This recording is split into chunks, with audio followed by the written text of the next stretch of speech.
अब चलते हैं कंस की ओर। कंस को पता चलता है कि एक छोटे से बालक ने गोवर्धन पर्वत उठा लिया। आइए शांति शांति, निवेदन है सबसे शांति, बातें ना करें।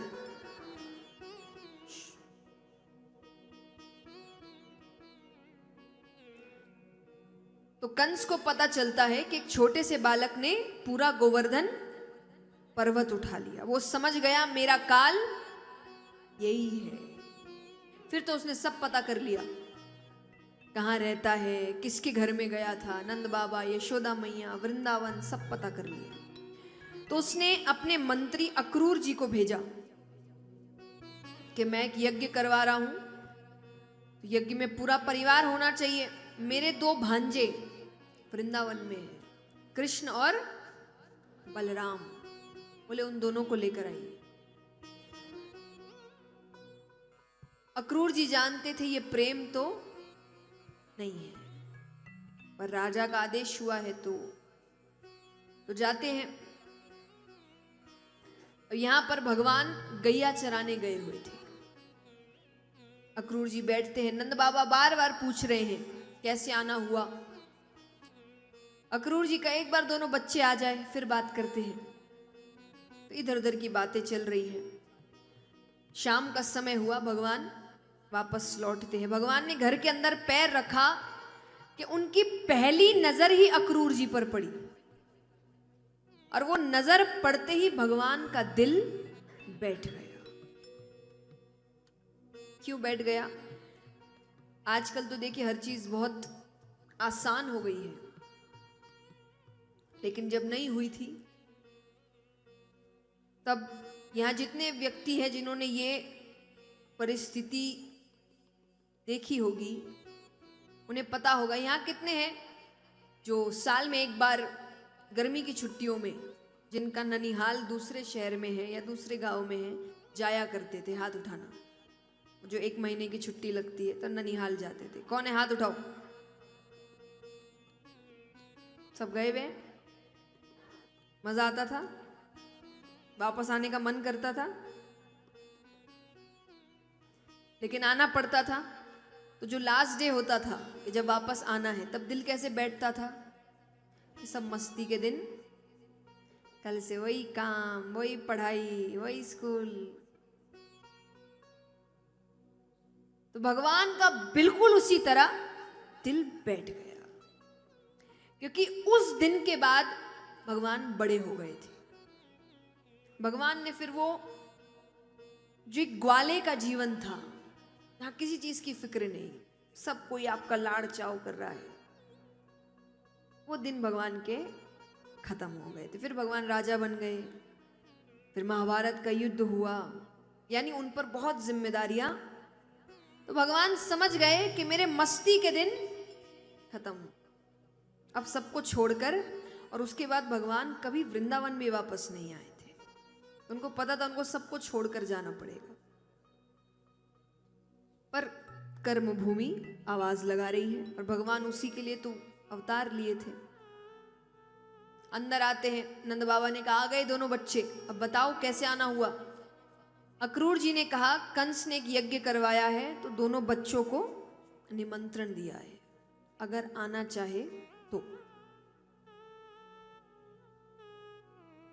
यशोदा मैया ने कहा मेरे बच्चे नहीं जाएंगे। कहां वो इतने बड़े बड़े राजा, ये छोटे छोटे बच्चे, इनका क्या काम? नंद बाबा ने कहा रे क्यों नहीं जाएंगे, इसी बहाने मथुरा घूम आएंगे। जैसे जो गांव में रहते हैं उनके लिए शहर घूमने के लिए होता है, क्योंकि शहर में हर चीज उपलब्ध कराई गई होती है। तो मथुरा उस वक्त शहर था, क्योंकि मथुरा में राजा रहते थे, तो वहां हर चीज उपलब्ध कराई गई थी। मेले लगते थे, बाजार लगते थे, एक रौनक होती थी। तो नंद बाबा ने कहा इसी बहाने मथुरा घुमाएंगे। ठीक है, तो तैयारी कर रहे हैं जाने की। यशोदा मैया को तो सहन नहीं हो रहा। उनको कहा वो थोड़ी देरी गैया चराने जाए, वही नहीं सुहाता कि इतनी देरी ये मेरे आंखों से दूर क्यों रहता है। यशोदा मैया भगवान को गले से लगाती है कि कन्हैया तू देर मत करना, तो जल्दी वापस लौट आना। तू पास नहीं होता ना, मेरे हृदय में बहुत पीड़ा होती है। भगवान सच तो जानते थे, पर भगवान ने कहा मैं जल्दी लौट आऊं। जाते हैं, थोड़ी दूर ही गए हैं कि जितनी भी गोपियां हैं सब रास्ते में लेटी हुई है। गोपियां कहती है कृष्ण को ले जाना है तो ये रथ हमारे ऊपर से लेकर जाओ, क्योंकि जीते जी हम कृष्ण को नहीं जाने देंगे। तो भगवान नीचे उतरते हैं। भगवान ने कहा देखो, तुम कहोगी तो मैं नहीं जाऊं, और अगर मैं नहीं गया तो मुझे बहुत तकलीफ होगी, मुझे दुख पहुंचेगा। गोपियों ने कहा कन्हैया, हम तो चाहते हैं तुम्हारे सारे दुख हमें मिल जाएं और हमारे सारे सुख तुम्हें मिल जाएं। अगर तुम्हें जाने से खुशी मिलेगी तब तो जाओ, पर जल्दी लौट आना, क्योंकि तुम्हारे बिना वृंदावन वृंदावन नहीं लगता। भगवान कहते हैं मैं लौट आऊंगा। भगवान जाते हैं, महल पहुंचते हैं कि वहां पर एक धनुष लटका हुआ है। वो धनुष कंस ने ही लटकाया था, क्योंकि वो धनुष केवल कंस का काल तोड़ सकता था। तो भगवान बलदाऊ भैया की तरफ देखते हैं। बलदाऊ भैया कहते काम शुरू कर दो। अब वहां सैनिक खड़े हैं, वो सब हंस रहे हैं भगवान पर। वो सब कह रहे हैं छोटे से बालक देख तो ऐसे रहे हैं कि बड़ा धनुष उठा लेंगे। भगवान ने धनुष ऐसे तोड़ दिया मानो एक छोटा सा बालक एक छोटी सी टहनी को तोड़ता है। वो टूटते ही भयानक आवाज होती है। वो आवाज कंस के कमरे तक जाती है। कंस कहे मेरा काल राजमहल में प्रवेश कर चुका है। कई दैत्यों को भेजा जाता है, एक मदमस्त पागल हाथी को भेजा जाता है। भगवान लड़ने ही लगते हैं कि बलदाऊ भैया कहते हैं इन सब को मैं ही संभाल लूंगा, तुम अंदर जाओ, तुम्हारा काम वहां है। भगवान कंस के पास जाते हैं, दोनों के बीच युद्ध होता है। अंत में भगवान वो जमीन पर लेटा हुआ है, भगवान उसके ऊपर बैठे हैं। जब मृत्यु सामने आई तो वो माफी मांगने लगता है। अब उसके चेहरे को देखकर भगवान को इतना गुस्सा आ रहा है कि भगवान को वो 6 भाई याद आ रहे हैं जिसको कंस ने बड़ी क्रूरता से मारा था। तो अंत में भगवान ने मुट्ठी का रूप धारण किया, अपने हाथों की मुट्ठी लेते हैं और तब तक उसकी छाती पर प्रहार करते हैं जब तक कंस की मृत्यु नहीं होती। इतने क्रोध में आते हैं लाल की। और इस प्रकार भगवान कंस वध करते हैं। अब यहां पर कालिया नाग का प्रसंग आता है।